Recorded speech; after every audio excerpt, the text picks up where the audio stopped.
به نام خداوند یکتا، سید مصطفی زارعی هستم و توی این فایل میخوام در مورد روش درمان قطعی اختلال دو قطبی چند دقیقه‌ای با شما خانواده محترم صحبت بکنم. من صحبت هام رو در قالب چند نکته بیان میکنم. خوب دقت بکنید به این نکات و انشالله که این فایل کمک خواهد کرد به بهبود و درمان کامل فرد مبتلا به اختلال دو قطبی که این اتفاق افتاده به لطف خداوند و افراد بسیار متعددی با دیدن این فایل و استفاده از دوره‌های ما مشکل اختلال دو قطبیشون کامل رفع شده و بی‌نیاز از دارو شدن. نکته اول این هست که افراد مبتلا به اختلال دو قطبی بیماریشون یا اون در واقع اختلالشون یک اختلال ژنتیک نیست، یک بیماری ژنتیک نیست. البته ما اختلال دو قطبی رو بیماری نمیدونیم که توضیح خواهم داد. اختلال دو قطبی ناشی از ژنتیک نیست. بنابراین هر دیدگاه و نگاهی که به شما داده شده که این ژنتیک هست اشتباه، درست نیست. اختلال دو قطبی ژنتیک نیست. بنابراین اگر فرزند دارید، خیلی‌ها با من تماس میگیرن میگن آقا من فرزند دارم، پدر خانواده اختلال دو قطبی گرفته و مادر تماس گرفته میگه من بچه 5 ساله دارم و نگرانه که این اختلال به فرزندم ممکنه منتقل بشه. گفتن دو قطبی ژنتیک هست. این تصور اشتباهه، برخلاف اون دیدگاهی که میگه این بیماری دو قطبی ژنتیک هست. اختلال دو قطبی ژنتیک نیست و از طریق ژن منتقل نمیشه. خیالتون راحت. البته اختلال دو قطبی منشأش یک سری افکار، احساسات و خلقیاتی هست که در فضای خانوادگی از نسل‌های گذشته منتقل شده و از این نسل هم به نسل‌های بعدی منتقل میشه. یعنی به صورت واضح‌تر اون چیزی که داره منتقل میشه از طریق ژن نیست. اخلاقیات و افکار و احساسات و باورهایی است که از طریق بعد تربیتی داره منتقل میشه. مثال براتون میزنم. مثلا یه خانواده استرسی بودن از نسل‌های گذشته. این استرس و فشارهای عصبی و این مضطرب بودن و ترس داشتن از خانواده قبلی توسط پدر و مادر به بچه‌ها منتقل شده، بچه‌ها باز به بچه‌هاشون منتقل میکنن، به نسل بعدی همچنان این داره ادامه پیدا میکنه تا زمانی که یکی از اینها بیاد شروع بکنه و یاد بگیره معیارهای افکار و اخلاقیات درست رو و اصلاح بکنه که این زنجیره متوقف بشه. و الا معمولا اینجوریه. آقا یه خانواده استرسی ان، پدر مادر استرسی ان، بچه‌ها استرسی ان، باز دوباره نوه‌ها استرسی بار میان، همینجوری میره جلو. یک خانواده مثلا عصبی ان، آدمای عصبی ان، زود عصبانی میشن. میگن آقا عصبانیت ارثیه، این باباش هم آدم عصبانی بود. نه آقا، عصبانیت ارثی نیست، بلکه از طریق تربیت، بعد تربیتی داره به بچه منتقل میشه. این بچه از وقتی متولد شده با پدر مادری سر و کار داشته که اینا استرسی ان، عصبی ان، هی قصه میخورن، اندوه دارن، دائم یک ویژگی اخلاقی خاصی دارن، این به بچه منتقل میشه و در بچه نهادی نمیشه. اون عواملی که باعث اختلال دو قطبی میشه از این جنسه، یعنی به واسطه این افکار و احساسات و خلقیاتی که تو بعد تربیتی داره شکل میگیره تشدید میشه و ایجاد میشه و تشدید میشه. خب از طریق ژن منتقل نمیشه، از طریق ابعاد تربیتی منتقل میشه. یعنی عنصر اصلیش در واقع تو همینها نهفته است، توی فشارهای عصبی که خواهم گفت نهفته است. پس نکته اول، اختلال دو قطبی موروثی به معنای اینکه از طریق ژن منتقل شده باشه نیست. خیالتون راحت. نکته دوم، اختلال دو قطبی همیشه، نه معمولا، همیشه بعد از یک افسردگی بسیار شدید اتفاق میفته. یک افسردگی بسیار شدید. این افسردگی بسیار شدیدی که دارم میگم ممکنه عوامل متعددی داشته باشه. ما داشتیم افرادی که این افسردگی شدید بر اثر اختلافات شدید خانوادگی بین پدر و مادر بوده و بی‌توجهی به فرزند و نیاز عاطفی که فرزند داشته و در واقع تنش بسیار شدیدی که بین پدر و مادر یا در روابط درون خانواده وجود داشته اتفاق افتاده. این افسردگی شدید در بعضی از موارد به واسطه شکست عشقی اتفاق افتاده. در بعضی از موارد به واسطه مرگ عزیزان اتفاق افتاده. در بعضی از موارد به خاطر یک شکست شغلی بسیار شدید طرف ورشکسته شده، تحت فشار شدید استرس و فشارهای عصبی قرار گرفته، این اتفاق افتاده. پس اختلال دو قطبی همیشه بعد از یک فشار عصبی و افسردگی بسیار شدید اتفاق میفته. این فشار عصبی شدیدی که دارم میگم رو باز توضیح خواهم داد که تا چه مرزی میرسه و چگونه است. این هم نکته دوم. نکته سوم، افرادی که مبتلا به اختلال دو قطبی میشند، اینها روحیه بسیار لطیفی دارند، روحیه هنری دارند. خیلی از اینها اصلا نقاشن، هنرمندن، تو حوزه هنر فعالیت دارن، خطاط بسیار خوبی هستن، نقاش بسیار خوبی هستن، نوازنده بسیار خوبی هستن و تو حوزه هنری بسیار بسیار به واسطه روح لطیفی که دارند استعداد و زمینه و خلاقیت دارند. نکته چهارم، این که اینها از نبوغ بسیار بالایی برخوردارن. افرادی که به دو قطبی مبتلا میشن آدم‌هایی هستن که از میانگین نبوغ جامعه بالاترن، یعنی از اطرافیانشون نبوغ بیشتری دارن. آدمای بسیار باهوشن، توانمندن، قدرت بسیار بالایی دارن، نبوغ بسیار خوبی دارن. خیلی از اینها بچه‌های بسیار درسخون و تیزهوشی هستن در قبل از اینکه به دو قطبی مبتلا بشن و دو قطبی هم خب معمولا بین 16 17 سالگی تا 24 5 سالگی اتفاق میفته، حد اکثر بین 17 18 سالگی تا 25 سالگی. اکثر اینایی که به دو قطبی مبتلا میشن بچه‌هایی هستن که تو دوره دبیرستان، راهنمایی، نمیدونم دبستان، البته اینا الان اسمش عوض شده، بسیار آدمای تیزهوشی بودن، معدلشون بسیار بالاست، درسخون بودن، باهوش بودن و این اتفاق براشون افتاده. این افراد از نبوغ بسیار بالایی برخوردارن و آدمای ویژه‌ای هستند، به معنای واقعی آدمای دارای نبوغ هستند. نکته چهارم این که افرادی که به اختلال دو قطبی مبتلا میشن قدرت شهود بسیار بالایی دارند، یعنی عواطف و احساسات بسیار رقیق و لطیفی دارن و از قدرت شهود خوبی برخوردارن، یعنی همون حس ششمی که ما داریم میگیم، قدرت شهود دارن، قدرت عاطفی بسیار بالایی دارن. و نکته پنجم این که معمولاً خیلی از افرادی که به دو قطبی مبتلا میشن در آستانه ابتلا به دو قطبی و بروز اختلال دو قطبیشون که دوره مانیک اولیه‌ای که شروع میشه و فرد دو قطبی بروز میده که دچار این عارضه شده، قبل از اینکه به این مرحله برسه گرایشات معنوی بسیار شدیدی پیدا میکنن این افراد. یعنی خیلی اهل نماز میشن، قرآن میخونن، عرضم به حضور شما که سخنرانی‌های مذهبی گوش میکنن، گرایشات معنوی پیدا میکنن، گرایشات معنوی بسیار شدید پیدا میکنن و کشش به سمت معنویت پیدا میکنن قبل از اینکه این دوره مانیک اولیه اتفاق بیفته. مجموعه این عوامل چگونه کنار هم قرار میگیره که باعث میشه که اختلال دو قطبی شکل بگیره؟ این عوامل به این شکل کنار هم قرار میگیره و نهایتاً به اختلال دو قطبی منجر میشه. یک فردی که رسیده به نقطه پایانی افسردگی، نقطه پایانی که دارم میگم اونجایی است که یک فرد وقتی میرسه یک دوراهی باز میشه. یکیش خودکشیه. افرادی که نبوغ بالا ندارن، قدرت فکر بالایی ندارن، نبوغ ویژه‌ای برخوردار نیستن، به این مرحله که میرسن خودکشی میکنن، تمام، این از دسترس خارج میشن. این شاخه دومش ابتلا به دو قطبی هست و فردی که به دو قطبی مبتلا میشه قبل از اینکه دچار این عارضه بشه و اختلال بشه بارها به خودکشی فکر میکنه، خیلی وقتا تا مرز خودکشی برای اقدام هم میره، به خودکشی فکر میکنه، بعضی وقتا این اقدام رو هم میره که انجام بده، ولی نهایتاً به این نتیجه میرسه به خاطر اون نبوغ و قدرت شهودی که گفتم و روحیه لطیفی که داره، نهایتاً به این نقطه میرسه که خب من انسانم، قدرت فکر دارم، قدرت اندیشه دارم، بیام بشینم از قدرت خودم استفاده بکنم برای بهبود وضعیتی که دارم و میشینه متمرکز میشه و استفاده میکنه از قدرت فکرش برای بهبود وضعیتش.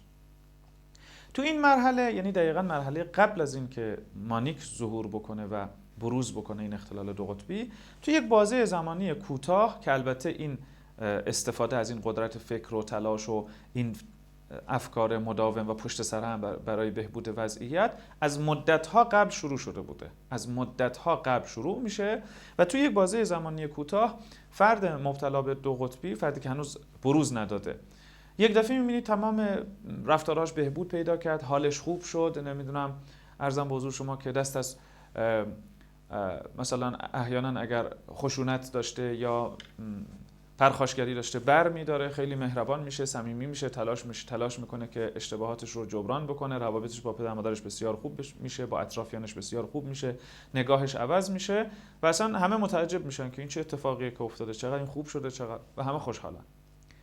اتفاقی که میفته اینه، این فرد تصمیمش رو میگیره که از قدرت فکرش شروع کنه به استفاده کردن برای بهبود وضعیت خودش و قدرت اندیشه و فکر انسان که قدرت بسیار فوق العاده است. خیلی این قدرت عجیبی است، قدرت فکر انسان. اکثر انسان ها از این قدرت غافلن اصلا و نمیخوان استفاده بکنن، همینجور زندگی عادی رو دارن انجام میدن و اصلا قدرت اندیشه استفاده نمیکنن. این فرد وارد میشه به استفاده کردن از قدرت فوق العاده و خارق العاده فکر و اندیشه انسان که بسیار قدرت فوق العاده است. دو، احساسات بسیار قوی داره، قدرت شهودی هم داره، به اضافه نبوغی که داره و به اضافه چاشنی معنویت. این چهارتا که کنار هم قرار میگیره این فرد رو میبره وارد یک دنیای جدیدی میکنه. دنیای جدیدی که به خیلی از چیزهایی که داره فکر میکنه انقدر با تمرکز بالا روی این چیزها فکر میکنه که اون چیزی که داره فکر میکنه اتفاق میفته در بیرون. یعنی قبل از اینکه در بیرون اتفاق بیفته این متمرکز روی این موضوع فکر میکنه و اینو خلق میکنه. اینو ممکنه خیلی متوجه نشن که این قصه چی، این خیلی دقیقه موضوعش. یعنی به موضوعات مختلفی شواهد و قرائنش رو میبینه، بهش فکر میکنه، شواهدش رو میبینه، بعد اون اتفاق میفته و بارها این اتفاق توی زندگیش هی تکرار میشه. خب چه اتفاقی داره میفته؟ این داره از قدرت خارق العاده فکر انسانی داره استفاده میکنه. همینجا خدمتتون عرض بکنم اینی که داره میگه آیزاری واقعیت، بله واقعیت. خیلی‌ها توی دنیا دارن از همین روش استفاده میکنن برای خلق خواسته هاشون، برای رسیدن به موفقیت های بسیار بالا. اگر خواستید راجع به این موضوع اطلاعات بیشتری داشته باشید، حتما بعد از این فایل، خانواده‌های محترم، بعد از اینکه این فایل رو دیدید حتما برید مستند راز رو ببینید. انسان قدرت فکرش اینقدر بالاست که اگر متمرکز روی هر موضوعی بشی میتونی اون موضوع رو خلق بکنی. برید مستند راز رو ببینید، یه گوشه‌ای از این قدرتی که دارم توضیح میدم توی مستند راز باز شده و به تصویر کشیده شده. کاری نداریم، بگذاریم ازش. این یک دفعه وارد یک دنیایی میشه، تو شرایطی قرار میگیره که به هر چی فکر میکنه داره اتفاق میفته. یعنی گویا این با افکارش و با اندیشش داره اتفاقات پیرامونی رو خلق میکنه و این بارها داره اتفاق میفته. خب اما تو این شرایط که قرار میگیره استفاده از قدرت بسیار فوق‌العاده فکر بدون داشتن شاخص یواش یواش اینو دچار بعضی از خطاهای فکری میکنه. یعنی یه جاهای کاملا درست میره، یه جاهای دچار خطای فکری میشه. این تمرکزش رو میذاره روی یک چیزای، اتفاقاتی میفته، چیزایی میبینه، دنبال نشانه‌هایی میره و شروع میکنه برای خودش ساختن نشانه‌هایی و بعد در واقع این ساختن نشانه‌ها و تفکراتی که در درونش داره شکل میگیره خیلی به هم ریخته میشه، به هم میریزه و نمیتونه شاخص برای تشخیص اینها داشته باشه و نهایتاً میبرش به سمت اینکه اون آرام آرام این دوره مانیک شروع میشه و عرضم به حضور شما که به اوج میرسه اونجایی که فرد دیگه در شرایطی قرار میگیره که غالباً این افراد رو برمی‌دارن میبرن یا پیش روانشناس یا روانپزشک یا میبرن بستری میکنن توی بیمارستان که از اون وضعیت فروکش کنه و بیاد پایین. چرا این اتفاق میفته؟ به خاطر اینکه استفاده از ابزار فکر و قدرت فکر که بسیار قدرت بالایی هست حتما آموزش و شاخص میخواد. شما بدون شاخص این فکر، استفاده از قدرت فکر یا ورزش فکر یا استفاده از ابزار فکر حتما آموزش میخواد.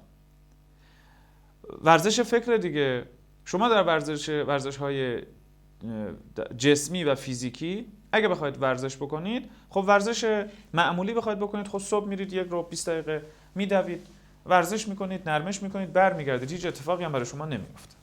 یا مثلا کوهنوردی، خب یک تپه‌ای رو میرید بالا میاد پایین، هیچ اتفاقی برای شما نمیفته. تجهیزاتی هم نداشته باشید، آموزش هم ندیده باشید، معمولا اتفاقی نمیفته. راحت میرید بالا برمیگردید و هیچ اتفاقی نمیفته.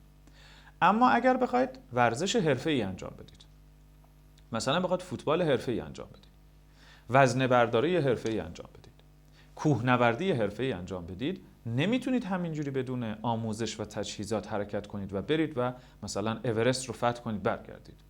با همین کاپشن معمولی یا کفش معمولی نمیشه، امکان نداره. اگر حرفه‌ای بخواد وارد این ورزش بشید، حتما باید آموزش ببینید، شاخص داشته باشید، تجهیزات داشته باشید تا بتونید موفق این کار رو انجام بدید. اگر بدون تجهیزات برید، حتما آسیب میبینید. خب و توی اختلال دو قطبی این اتفاق میفته. یعنی فرد بدون داشتن آموزش‌های لازم، شاخصه‌های لازم، میره به استفاده کردن، میره سراغ استفاده کردن حرفه‌ای و قدرتمندانه از فکر. و چون شاخص نداره، وارد حوزه استفاده حرفه‌ای از قدرت فکر و شهود شده، اندیشه و شهود شده، به سرعت آسیب می‌بینه. اما نکته مهم اینه که وقتی که این اتفاق میفته و فرد در وضعیت مانیک قرار میگیره و میبرن بیمارستان و با حالا دارو و اینها این شرایط رو برمیگردونن به حالت عادی، وقتی فرد رو میبرید پیش روانشناس و روانپزشک، نگاه عمده روانشناس ها و روانپزشک ها اینه که این آدم دچار هذیانگویی شده و دچار تخیلات و اوهام و اینها شده و شروع میکنن کل دنیای طرف رو انکار کردن و تلاش برای اینکه این آدم رو متقاعد بکنن که برگرده به شرایط کاملا عادی قبل از این موضوع و صورت مسئله رو پاک بکنن. در حالی که این روش درستی برای درمان دو قطبی نیست. این دقیقا مثل این میمونه که یک فردی که میخواسته ورزش حرفه‌ای انجام بده، بدون آموزش رفته کوهنوردی، پاش سر خورده، پیچ خورده، مثلا پاش شکسته، مویه کرده، برمیگرده همه عقلای قوم جمع میشن که اینو متقاعد کنن که دیگه کوهنوردی کلاً بده، تو اصلا نباید بری کوهنوردی. خب اگر این آدم میخواد کوهنوردی حرفه‌ای بکنه، راهش این نیست که ما بهش بگیم آقا کلاً کوهنوردی تعطیل، بی خود کوهنوردی اصلا خوب نیست. نه، این آدم اگر میخواد این کارو انجام بده، روش درست این هست که ما چیکار کنیم؟ ما بهش قواعد و آموزش‌های لازم برای کوهنوردی حرفه‌ای رو بهش یاد بدیم، تجهیزات کافی در اختیارش قرار بدیم و بعد اجازه بدیم که بره مسیرش رو ادامه بده و کوهنوردی حرفه‌ای بکنه، یا وزنه برداری حرفه‌ای بکنه، یا فوتبال حرفه‌ای بازی بکنه. اتفاقی که میفته اینه که چون افرادی که به عنوان مشاور و روانشناس میخوان کمک بکنن به فرد مبتلا به اختلال دو قطبی، به طور کلی شروع میکنن انکار کردن اون دنیا و فرض اولیه رو میذارن برای اینکه کل اون چیزی که دو قطبی داره ازش صحبت میکنه همش دروغه و همش بافته ذهنش هست و هیچیش واقعیت نداره. وقتی با این ذهنیت شروع میکنن به ارتباط گرفتن با فرد دو قطبی، اتصال کامل قطع میشه. یعنی فردی که مبتلا به دو قطبی هست، بعد از اینکه میبرنش سراغ مشاور، متوجه یک موضوعی میشه و اون موضوع اینه که خودش میفهمه که بخش بسیار زیادی از دنیایی که تجربه کرده بود واقعی بود. اون نمیتونه انکارش کنه، به چشم دید واقعی بود، واقعا اتفاق افتاده بود. او دسترسی پیدا کرده به یک بعد بسیار قدرتمندی از وجود خودش که خیلی از انسان‌ها به این بعد دسترسی ندارن. بعد حالا اونایی که دسترسی ندارن همه جمع شدن که بهش بگن تو کلاً هر چی دیدی هذیان گفتی و همش غیر واقعی و دروغ بوده و توهمات بوده. فرد مبتلا به دو قطبی خودش متوجه میشه که یه بخشی از چیزهایی که دیده و دنیایی که تجربه کرده واقعی بوده و خودش متوجه میشه یه جاهایی دچار مشکل شده بوده. با همه وجود آتش داره که بفهمه خطاهاش کجا بوده. یعنی دنبال کسی میگرده که بهش بگه بابا این مسیری که تو رفتی اینهاش درست بوده، این قسمتاش، اینجاهاش دچار اشتباه شدی و شاخص بهش بده، کمکش بکنه اشتباهاتش برطرف بشه، اون قسمت‌های خطاش برطرف بشه، درستاشو تقویت بکنه. در حالی که سراغ هر کس که میره همه میگن که نه، همه اون چیزی که گفتی دروغ و غیر واقعیه. بعد از این جریان فرد مبتلا به دو قطبی دچار یک پارادوکس بسیار شدید میشه که به شدت آزار میده و او رو و رنج میکشه از این موضوع. و اون پارادوکس اینه که میدونه بخشی از دنیایی که تجربه کرده بوده واقعی بوده. اینو مطمئنه، با همه وجود میدونه که اون بخشی از چیزایی که تجربه کرده بوده، یه قسمتایش واقعا درست بوده و واقعی بوده. از طرفی تمام انسان‌هایی که دور و برش هستن، خانواده‌هاش، نمیدونم متخصصین، روانشناسان، روانپزشکان و غیره، همه میگن کل اینا غیر واقعی بوده و این چیزی که ما داریم میگیم درسته. این یک پارادوکس و تناقض براش پیش میاد که خدایا اگر اون غیر واقعی بود، چطور غیر واقعی بود، در حالی که من میدونم خیلی از اون اتفاقات درست بود و من قدرتی از خودم رو کشف کرده بودم و این قدرت رو درک میکنم که بخش بسیار زیادش واقعی بود. اگر میگن غیر واقعی بود، من که میدونم واقعی بود، آخه چرا بقیه درک نمیکنن؟ و اگر اینی که اینا دارن میگن واقعیه، پس اونایی که من تجربه کردم چی بود؟ چرا کسی نیست منو درک کنه؟ و از این به بعد که این پارادوکس که پیش میاد، این فرد در دنیا احساس تنهایی مفرط انگار یک نفره و کل انسانهایی که هیچ کس نه حرفشو باور میکنه و نه درکش میکنه و نه متوجه میشه که این راجع به چه موضوعی اصلا داره صحبت میکنه. و این به شدت رنجش میده. یک انسانی کاملا تنها که هیچ کس حتی نمیتونه درکش کنه، نه کمکش کنه، حداقل درک کنه این چی داره میگه، و هیچ کس رو پیدا نمیکنه. بنابراین اون آدمی که دارای بسیار نبوغ بسیار خوبی بود، روحیه هنری داشت، آدم بسیار فعالی بود، توانمندی بود، یک دفعه بعد از این اتفاق تبدیل میشه به یک آدم منزوی، سرخورده، گوشه‌گیر که اصلا واقعا فقط زندگی رو سپری میکنه که بگذره و تموم بشه. و خیلی از اینا میافتن توی مثلا فرض کن استفاده مفرط از بازی‌های کامپیوتری، نمیدونم فقط میخواد بگذره و متوجه نشه که چه اتفاقی در دور پیرامونش داره میفته، اصلا حاضر نیست دیگه. و روانشناسی و روانپزشکی هم که آخرین کاری که میتونه انجام بده و انجام میده برای این افراد، داروی شدید ضد افسردگی و داروهای مختلف لیتیوم و اینها میده که چیه که این روی فیزیک مغز تأثیر میذاره. این آدم یا خوابه یا گیجه یا متوجه نیست، دائم گیجه دیگه، یا خواب مدت زیاد 14 15 ساعت در روز که خواب بیشتر کمش 14 15 ساعت 16 ساعت در شبانه روز خوابه، بقیه‌اش هم که بیدار هست گیجه، اصلا متوجه نیست. و این دیگه آخرین کاریه که برای دو قطبی انجام میدن، در حالی که این اختلال به راحتی قابل درمان هست. و این پارادوکس و تناقض دو قطبی رو به شدت سرخورده میکنه. گرایشات معنوی که قبلا داشت کلا تضعیف میشه. خیلی از افرادی که دو قطبی داشتن، باورهای مذهبیشون، اعتقادات دینیشون، اعتقادشون به خداوند یکتا، همه رو ضعیف میشه. اینقدر ضعیف میشه که دیگه واقعا انگیزه، مثلا فرض کن که کمترین باورهای مذهبی یا رفتارهای مذهبی هم دیگه ازش گرفته میشه و کلا میترسه، مثلا میترسه سراغ معنویت بره، به خاطر اینکه یک بار رفت و بد جوری آسیب خورد. متوجه نیست که آسیب خوردنش به خاطر این بوده که شاخصهای درستی نداشته. چون مارگزیده است، اصلا از رفتن به سمت معنویت گریزانه، از رفتن به سمت استفاده از نبوغ و قدرتش گریزانه، از همه اینها کنار هم قرار میگیره. این آدم میشه یک آدم منزوی گوشه‌گیری که واقعا دیگه نمیتونه، هیچ کاری نمیتونه انجام بده. یک انسان با نبوغ، با قدرت بسیار بالا، تبدیل میشه به یک آدم منزوی گوشه‌گیری که فقط باید به هر زحمتی از زندگی کنه تا وقتی که سپری بشه و تموم بشه و از دنیا بره. و وقتی میبرید، اطرافیان تلاش میکنن که کمک بکنن به فرد دو قطبی، هی میبرن با اصرار پیش روانشناس که بیا بریم مشاوره. اتفاقی که میفته اینه، فرد رو میبرید پیش مشاور همون چیزی که خدمتتون عرض کردم، شروع میکنه از یک دنیای دیگری کلا دنیای این آدم رو انکار کردن و تلاش برای اینکه اینو برگردونه به این شرایطی که قبلا یعنی شرایطی که آدمای عادی تجربه میکنن و انکار کل اون دنیایی که اون داشته. و دو قطبی هیچ ارتباطی با اون روانشناس و مشاور نمیگیره. نقطه اول موفقیت مشاوره و روانشناسی، در مشاوره و روانشناسی، برقراری ارتباطه. اگر ارتباط بین فردی که اومده مشاوره بگیره، مراجعه کننده، و مشاور برقرار شد، ادامه مسیر میتونه موفقیت آمیز باشه. اگر همون اول ارتباط قطع شد، 100 جلسه هم که برید ارتباطی برقرار نیست، هیچ اتفاقی نمیفته. فرد رو میبرید، روانشناس تلاش میکنه که بهش بگه کل اون چیزایی که دیدی غیر واقعی هست و هیچ اساسی از واقعیت نداره و کلا غیر واقعی هست و دروغ هست، بیا برگرد به این موضوع و فلان و اینها. چی میشه؟ مثل اینه که شما رو ببرن پیش یک پزشکی، شما سرت درد میکنه، طرف شروع کنه زانوی شما رو معاینه کردن. چه اتفاقی میفته؟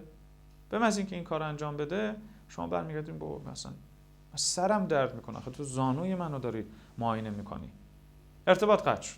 دوباره میره پیش روانشناس؟ نه. اگرم پیش این پزشک، اگرم به زور ببرنش، دیگه اصلا هیچ ارتباطی نمیگیره. بیاد بیرون میگه آقا هیچی نشد، اصلا درد منو متوجه نشد، من سرم درد میکنه، زانوی منو داره معاینه میکنه. این اتفاق دقیقاً در ارتباط بین اختلال دو قطبی و مشاور اتفاق میفته. یعنی روانشناس و مشاور داره از یک فضایی صحبت میکنه که نیاز دو قطبی نیست. اصلا دو قطبی به اینایی که میگه نیاز نداره، به این نیاز داره یک کسی بیاد براش توضیح بده که این اتفاق چی بود، چه اتفاقی براش افتاد و چه کاری باید انجام بده و کجاهاش خطا بود، کجاهاش درست بود، کجاهاش خطا بود، خطاهاشو بگیره، درکش بکنه و کمکش بکنه برای بهبود وضعیتش. ولی این در واقع مشاوره تلاش میکنه که کلا اونو نفی بکنه و بیارش توی این و این ارتباط قطع میشه. ارتباط که قطع شد، خیلی از خانواده‌ها میگن آقا 20 جلسه هم فرزندمون رو بردیم پیش مشاور ولی هیچ اتفاقی نمیفته، به زور ما میبریمش ولی خب هیچ فرقی نمیکنه، به خاطر اینکه ارتباط قطعه. ارتباط که قطع هست اتفاقی نمیفته، هیچ اتفاق خوبی نمیفته، هیچ اتفاق خوشایندی نمیفته.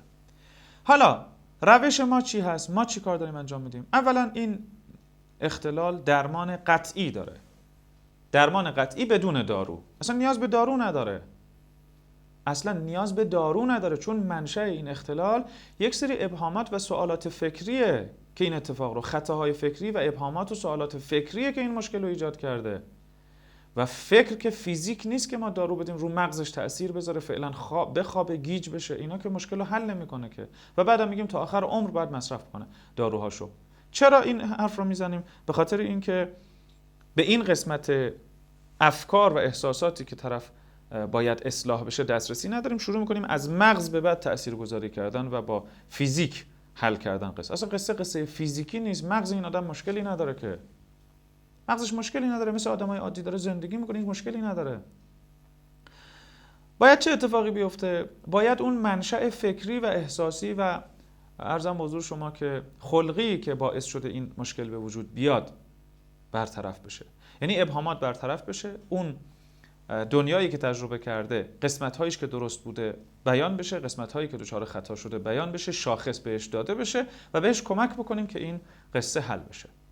و جالب اینه که این ابهامات وقتی برطرف میشه، فرد دو قطبی به شدت رشد میکنه، یعنی نبوغش برمیگرده با قدرت بسیار بیشتری، خلاقیتش، انرژیش، توانش، قدرتش، روحیش، اصلا یک انسان متفاوتی میشه و ظرفیت افراد دو قطبی برای رشد و حرکت بسیار بیشتر از انسان‌های عادی هست. ولی این اتفاق باعث میشه که از انسان‌های عادی هم منزوی‌تر و سرخورده‌تر میشن، یعنی ضعیف‌تر میشن، در حالی که در واقع بسیار قدرتمندن افراد دو قطبی، نبوغ، واقعا نابغه‌ن، بسیار قدرتمندند، بسیار خلاقیت دارن و خیلی قدرت و ظرفیت برای رشد دارن. این اتفاق کاملا برعکس میکنه، یعنی این انسان رو با اون ظرفیت و هوش و استعداد و توانمندی تبدیل میکنه یک آدمی از افراد عادی جامعه هم پایینتر و ترسوتر و کمکارتر و منزوی‌تر.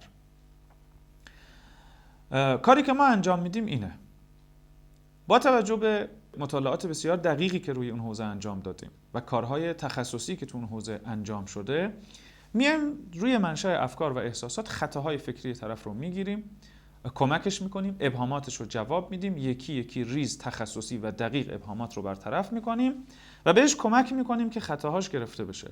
از اون به بعد برای اولین بار بعد از اینکه اتفاق براش افتاده احساس زندگی میکنه، یعنی واقعا بعد از اینکه دوره درمان فرد تموم میشه واقعا احساس میکنه دوباره متولد شد.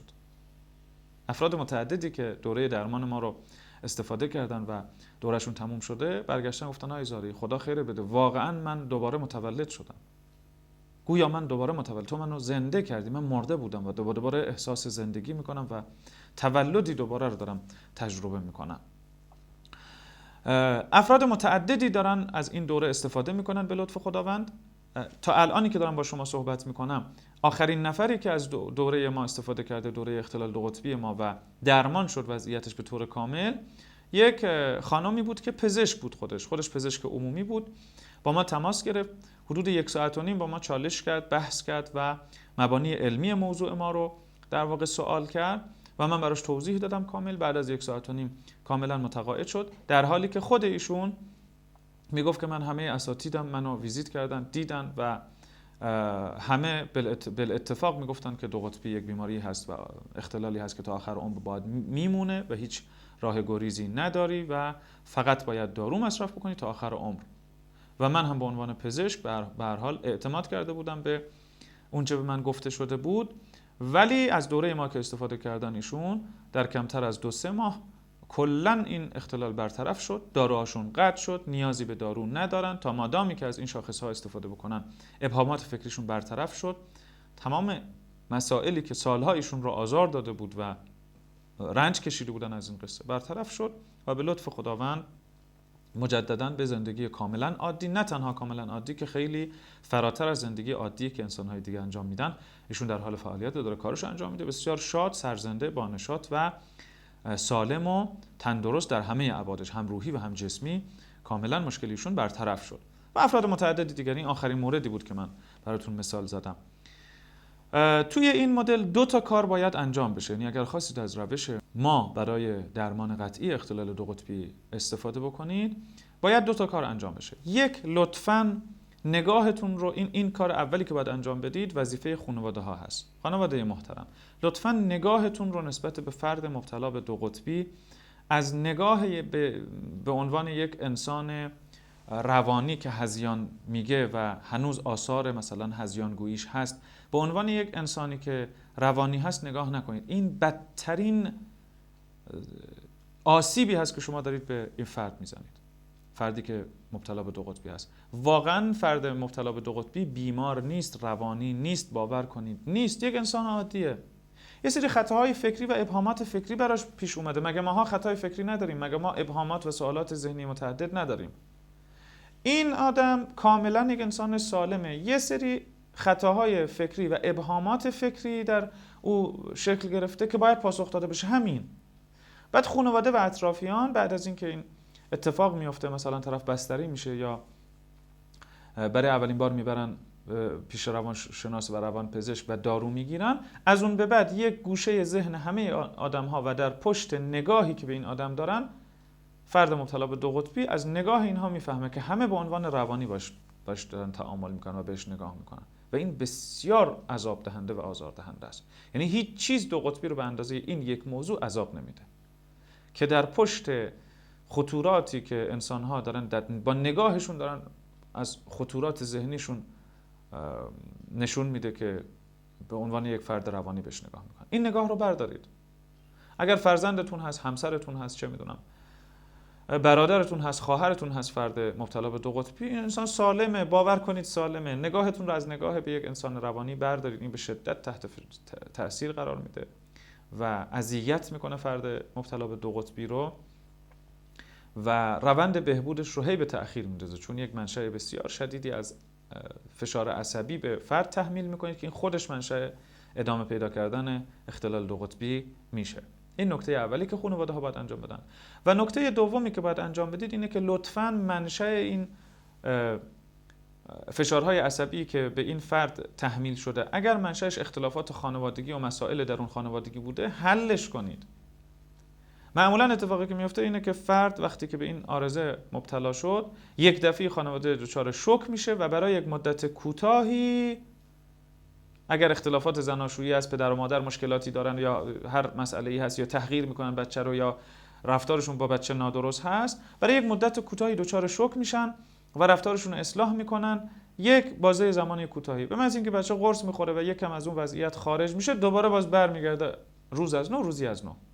جنگ و دعوا و نمیدونم اختلاف و مرافعه و سرکوف زدن به بچه، تحقیر کردنش، توهین کردن به بچه، خرد کردن شخصیت نوجوان و غیره. اصلا همه اینا دوباره برمیگرده به روز اول و قبل از این اتفاق. همه یادشون میره که بابا این عوامل بود که باعث شد که این فرد در شرایطی قرار بگیره افسردگی شدید و منشأ همه این اختلالات و مشکلات براش ایجاد بشه. همه یادشون میره و باز دوباره برمیگرده و باز دوباره اون منشأی که بیماری رو ایجاد کرده بود یه مقطع کوتاهی قطع میشه، دوباره باز روز از نو، روزی از نو شروع میکنن دوباره همون منشأ فشارهای عصبی رو در مبتلا به دو قطبی تزریق کردن و ادامه دادن. خب این فرد خوب نمیشه دیگه. فردی که اولا منشأ اضطراب و فشارهای عصبی همچنان ادامه داره. دوما تازه یک چیز دیگه هم اضافه شده و اونم این که نگاهتونم به این آدم یک انسان روانیه. یعنی دو برابر قبل دارید فشار روانی به فرد وارد میکنید. خب معلومه که این طرف دیگه نابود میشه، از بین میره.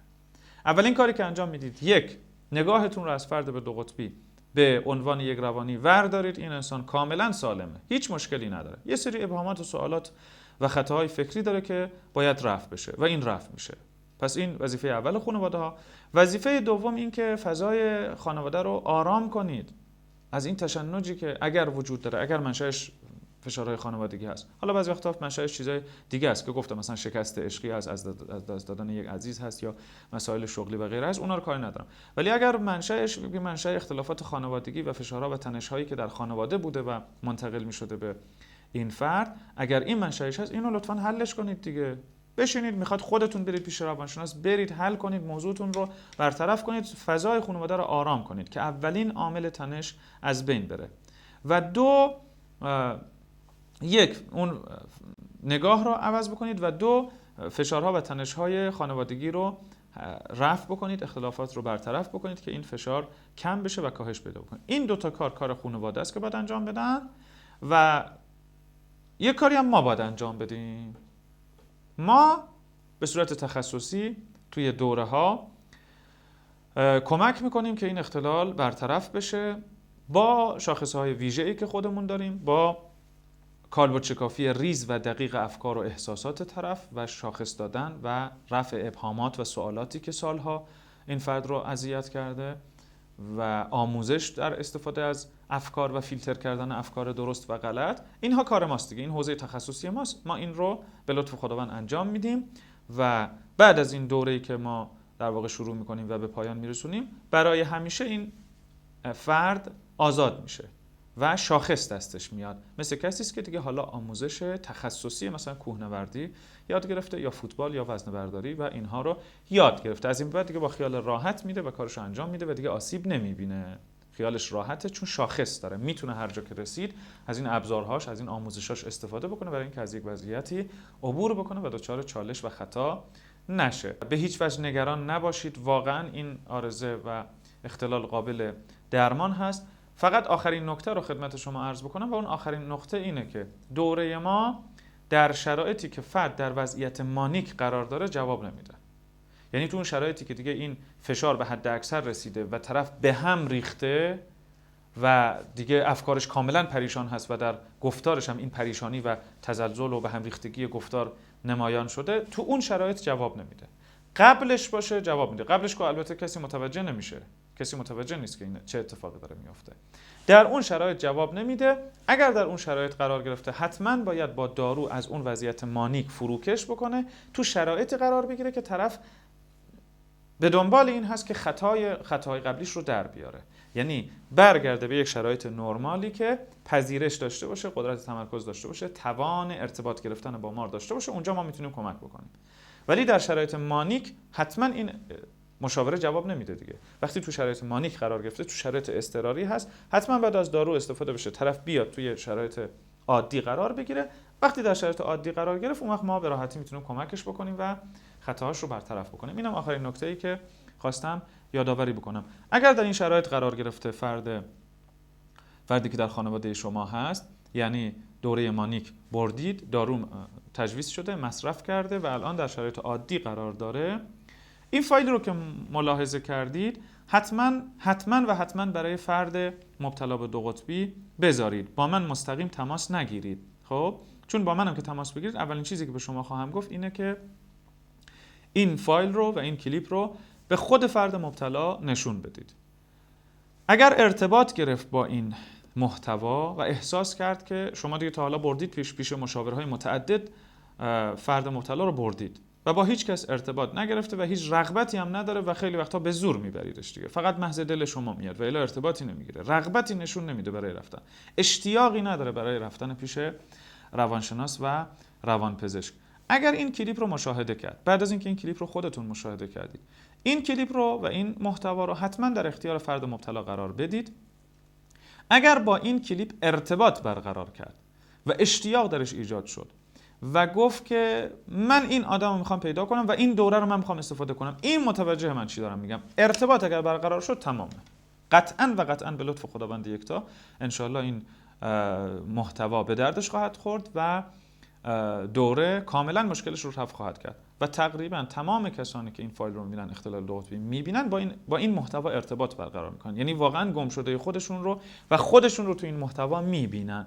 اگر این اتفاق افتاد دیگه شک نکنید، تزلزل به دلتون راه ندید و بیاید از دوره استفاده بکنید و کمک بکنید یک انسان به زندگی عادی برگرده. عزیز شماست، فرزند شماست، برادر شماست، خواهر شماست لطفاً تزلزل نکنید، تعلل نکنید، کوتاهی نکنید، بیاید از این دوره استفاده بکنید و کمک بکنید این انسان به شرایط عادی برگرده. بهتون قول میدم وقتی به شرایط عادی برگشت یک انسان کاملا موفق خواهد شد، کلی منشأ خیر و خدمت برای جامعه خواهد شد. بسیار سپاسگزارم که این فایل رو گوش کردید. برای خودتون و همه عزیزانتون آرزوی شادی، تندرستی و موفقیت روزافزون دارم. خدا نگهدارتون باشه.